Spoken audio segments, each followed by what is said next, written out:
early video games gave the spark that made video gaming what it is today. William Higginbotham is believed to have created the first video game in 1958 using an oscilloscope, which is this amazing thing right here. In 1961, the first interactive video game, Space Wars, was made by Steve Russell, a student at MIT, which is a pretty fancy college.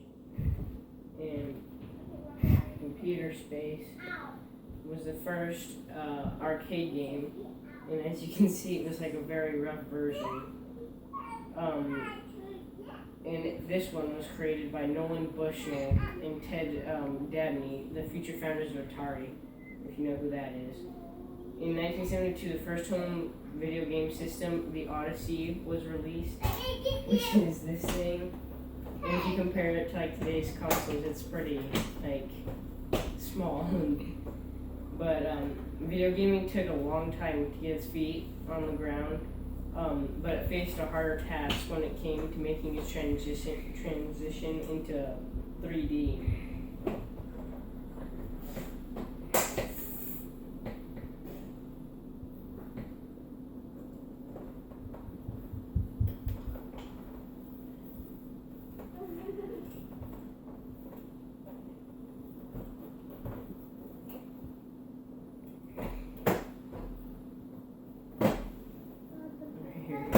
Video gaming is now mostly 3D, as you know, because you see Brady gaming a lot.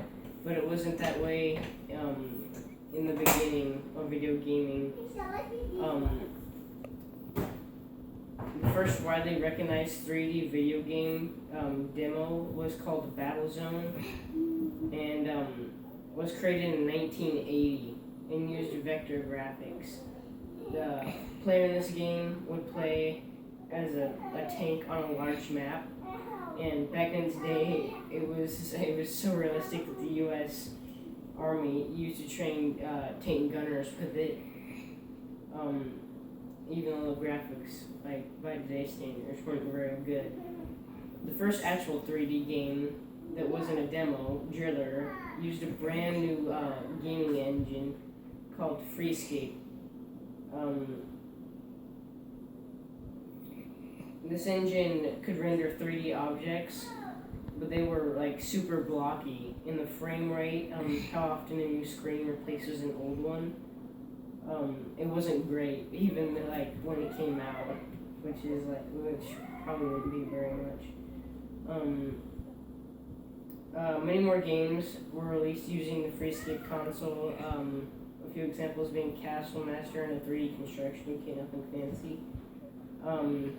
And then in 1992, the first-person shooter titled Wolfenstein 3D was able to have really good graphics at its time without having to sacrifice textures in order for the game to run smoothly. So that was like a huge accomplishment. Video gaming has changed a lot in the past, but it has all led up to modern gaming. In today's gaming world, there are many technological advancements. Many consoles now are able to be used by more than just people's hands. Many consoles have voice recognition and sensors that can sense when and where a person moves, such as the Xbox Kinect, if you might have used that before. And some very advanced gaming systems even have facial recognition and can notice the faces a person makes to turn on the Xbox. Is crazy. In any console. Many games these days can run at 60 frames per second or even higher, which is what most do.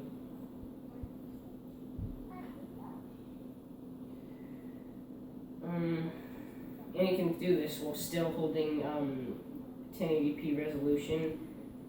The P in that meaning the progressive scan at which the pixels in the screen line up to create a picture. Very advanced modern TVs though have very high definition displays and can even run at 4K resolution, which is quite a bit of pixels that can be rendered, and that's just crazy amount. A popular breakthrough in video gaming is virtual reality. It allows people to be fully immersed in another world with the screen that attaches to the head, so you can look goofy. But virtual reality isn't too big of a thing, as many games do not have good graphics. Because, I mean, the 360 environment is very hard to have good graphics with. And then, as all of you know, mobile gaming is becoming a huge gaming platform. As many people own mobile devices, app stores are very large, both in how many games they offer and the amount of downloads they get. Like, it's like the numbers are unbelievable. Video gaming has changed a lot over the years, but it still is just as, or even more enjoyable as it was back in its arcade stages. A lot has changed in video gaming. Early video gaming gave the spark for its future. The transition to 3D, improved gaming, and modern technologies are furthering to improve the gaming history. From its giant pixel early stages to virtual reality, who knows what the future of video gaming can be.